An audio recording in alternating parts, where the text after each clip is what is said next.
Hey everybody, Dave here. Hope you're having an awesome day. So, I am on my adventure of building robots for a year, and I have Professor Malcolm. He's coming along great.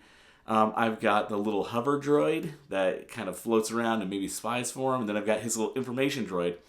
I have plans to build kind of like an enforcement droid. I want him to be kind of like the muscle that goes out and enforces things for Professor Malcolm. So I've got an idea for that, but I haven't really found the right parts for it yet. I've been kind of hunting around, and when you're kit bashing, sometimes things have to just come together in order to work, and I don't want to force it. So this week, what I'm going to do is take a little bit of a break from that, and I'm going to be building a weapon that maybe one of the droids would be using, so a little droid blaster. Now, I did find this little blaster thing. It's a sharper image. I think it's like maybe like a laser tag gun.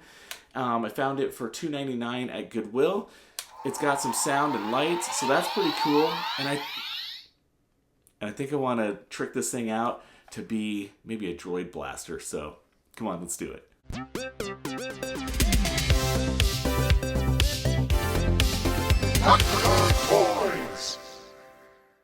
All right, so here's this blaster. It's pretty cool. I found this a while back, and I knew I'd use it someday. So got the cool little sounds here.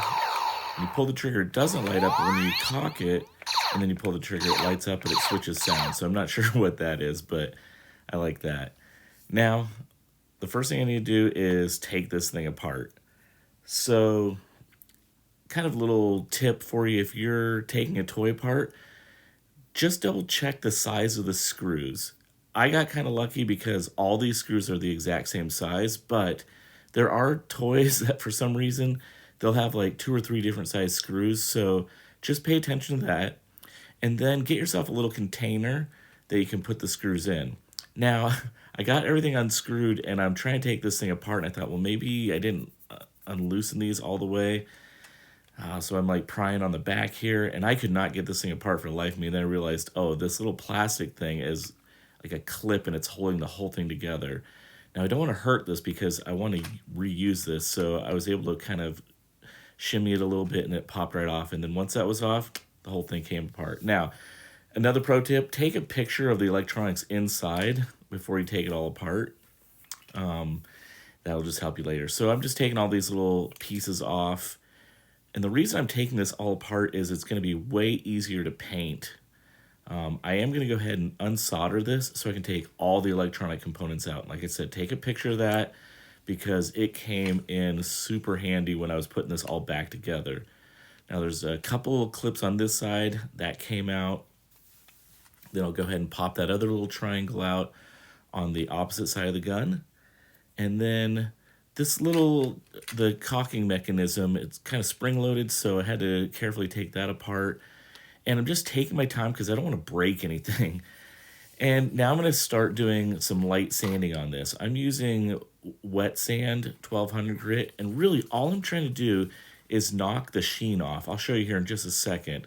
Let me wipe this down, and then you can see there's still a little bit of shiny red plastic. I need to take care of that. Same with the top here. I'm sanding the black, and you can see there's a little bit of shiny here in the end of the barrel and in that little groove. So ultimately what I'm trying to do is get all the sheen off so the primer will stick to it really nice. Let's go ahead and get rid of this text. And now this is kind of my layout of what I think the gun should look like. I've got little components. I had this little tank thing. I'll show you that a little bit later. I'm not sure if I'm going to use that or not. But yeah, here's kind of just the layout. Now, I had these acrylic pieces from a 1M Robots build, but they're really a little too tall. So I thought I'll go ahead and just sand these down. Now, they're really small, so I have to grip them pretty tight and not quite thin enough. I want it to be a little bit thinner to lay a little bit flatter. So I'm going to keep working on this, and this is, you know, a little bit of elbow grease here, just working on it, but that looks pretty great. Now, this triangle piece was quite a bit larger, and I was sanding, and for whatever reason, I don't know if it was just because it was bigger. I was like, this is taking way too much time. So I had this scrap polystyrene. I thought, you know what? If I use this scrap polystyrene, it's a little bit lower height. And really, I don't have to cut all the way through this. I just have to score this a couple times, and then I can break this off. I'll show you this right here. So I've got my nice little score marks. I'm going to take some scissors and kind of trim this down. And then I'm going to take some needle nose pliers and just carefully bend it back and forth. And because it's scored, it just pops right off. Now, I'm going to sand this down, but don't think of it as sanding. Think of it a little bit more as sculpting. I'm carefully going in here because I don't want to gouge this or do it a little too rough. So I'm kind of sculpting the edges, giving it this nice soft touch. And here's kind of the final result of my sanding, or should we say sculpting. Kind of aligning that up. And look at the height of that. That is really nice. Giving a little bit of dimension, but nothing too crazy. So I did the same with the number 2 here. I thought in the triangle it would be fun to have some little just greebles. You can see the size there of what it originally was, and then I sanded it all the way down. And I had these 2 little circle things. I thought this could be kind of cool, but they stuck out a little too tall. So I'm going to go ahead and pull out these little beads that I have. I use these on a lot of my builds, and a little bit lower profile. I like that. Now, I'm going to use this Tamiya thin set stuff, and look at that. You just dab it, and it goes and just slurps it right up. And that's because I did a really nice sand job on it, and so it's really grabbing everything. To be honest, I kind of lucked out that the thin set glue actually worked on this, because plastics are weird. Sometimes it just doesn't work. For these beads, I'm literally using my BSI CA glue, so kind of like a super glue, and that's working pretty nice. And I got this little brass thing. I did sand the bottom of it, so it has a little bit of grit. I dipped that into my CA glue or super glue, and I'm just adding these as cool little greebles on the end of the barrel here. I'm going to go ahead and glue down to this little panel that I trimmed out earlier. Get that all lined up. And I'm kind of thinking through the design of this as I'm going, and where do I want to add little beads or lights, and where do I want to maybe trim down angles and sand things. So a lot of this is just thinking through the design and what's too much, what's too little, because you can go crazy on greebles and just go nuts, but it might be ugly. I don't know. I struggle with this on all my builds. So here it is. I did the exact same thing on the opposite side. Here's that tank that I was showing you earlier. So I kind of sanded this down. I was trying to get it to fit kind of the shape of the barrel, but it just doesn't fit the look and feel. So I felt like maybe this lower profile polystyrene tube that go inside of each other, maybe I could do something with that, because I want a little something on the top of the barrel just to kind of balance this out. So I'm going to cut these at an angle, kind of following the angle of the plastic there. You can see the front and then the back. Got some cool angles. I'll go ahead and just take my little hobby saw and cut it. I couldn't use the miter thing because of the angles, but I went to the Dollar Tree and I found this glue. And whenever you're out, keep an eye open for cool bits and parts, because you'd be surprised what you could use. I was looking for something to extend the barrel a little bit, and one of my viewers sent me these cool little metal parts, and I thought, that's really cool. Give it kind of a little space age vibe. One problem is it doesn't fit. So I was like, I hunt around for washers and stuff, and I thought, what if I take some tape and wrap it multiple times, and I got a really nice snug fit, and then I'll take my knife and I'll cut along the metal part there, and then I will continue to just score this and cut it, and then I'll peel that off. That way I have just where the metal piece is going. So here I'm just kind of peeling off all that tape. And then once I've got that all taken off, I'll do one more test fit, kind of line everything up. Yeah, that looks really nice, and it fits really well. And I feel like the super glue is going to work. So I had loaded up with some super glue there. Now I do want to extend a bottom portion of the barrel. So I took this old silver paint marker pen, and I'm going to trim that down. I've got these little bracket things. Don't even know where they came from. But I'm just wrapping some sandpaper around the glue so I can kind of get that shape. And I sanded that up and down. And then you can see here, I got like a nice little concave, and it acts as like a little bracket that can hold that piece. So here is kind of the gun laid out. Now I need to go prime this thing. So I'm going to take it all apart, get it all on some little clips, got it all primed. And then to paint it, I'm going to use this dark metal, like gunmetal, and then a metallic silver. Both are metallic paints, and it's got a really cool look to it. I really liked how this turned out. I'm adding a little bit of this kind of construction yellow that I used in some of the other robots just to kind of tie all of the projects together.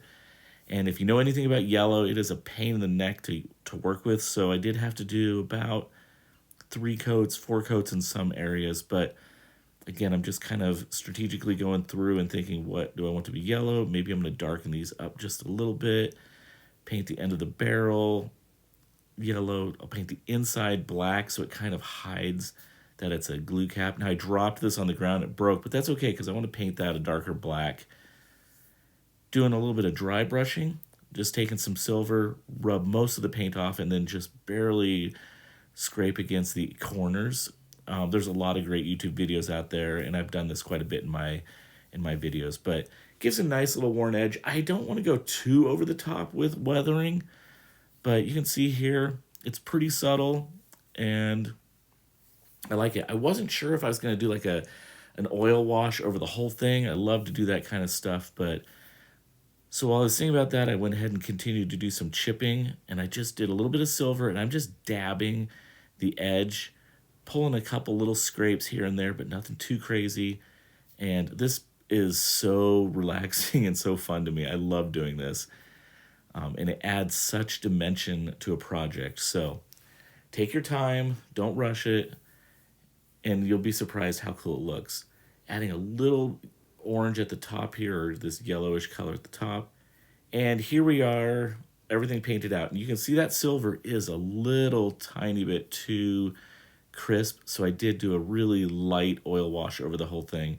I couldn't resist. I love to do my weathering, so I haven't clicked everything together yet because I've got to put all the electronics back in. Like I said, I referred back to my photos multiple times, soldering this back together. Once I got it all soldered together, I did do a test run just to make sure the electronics work, because once you close this up, it can be a real pain in the neck if you don't test it. So before you bust my chops, I was in a little bit of a dilemma. I was going to fill all those holes with milliput, but I knew it would be permanent. So I have to ask you if you have any recommendations of a good way to fill those holes without it being permanent. Yeah, I don't know, but if you got anything, leave a comment below. I'm going to put this thing all back together, and we'll call this one done. All right, so really quick before we talk about this, if you haven't checked out my channel Toy Rats, it's another YouTube channel that I made with my buddy Ray, and we just sit around and talk about toys. And this week we're talking about tech decks, and I totally lost it. It is probably one of the funniest episodes that we've done so far. So go check out Toy Rats. I'll leave a link in the description below. But anyways, this turned out really fun. This was a cool project. I was able to keep the lights so it can work. And then if you cock that, it does a different kind of shooting. So yeah, you know, this wasn't over the top complicated. It was more of a slow down, take your time, and think through the design of it. Not every build has to be crazy complicated, and so if you're new to this and you're like, I don't know where to get started, take an action figure and just do a head swap, or go buy a little Nerf gun and just do a paint job on it. Maybe add a couple greebles on it just to build it out a little bit. That's a great way to get started if you're super nervous and like, I just don't know what to do. If you're a expert builder and you've been doing this a while, this is always a fun challenge just to think through the design of how you're going to build this out. So yeah, this was fun. And I think this is actually going to be, I think it's going to be the hero's gun. His little droid blaster. I think so. I'm not sure yet. Let me know in the comments. Is this my hero blaster, or should this be the bad guy enforcer blaster that I need to build sometime soon? So let me know in the comments. All right, let's do some turnaround shots of this thing. And as always, it's a great day to be a toy nerd. Have a great one.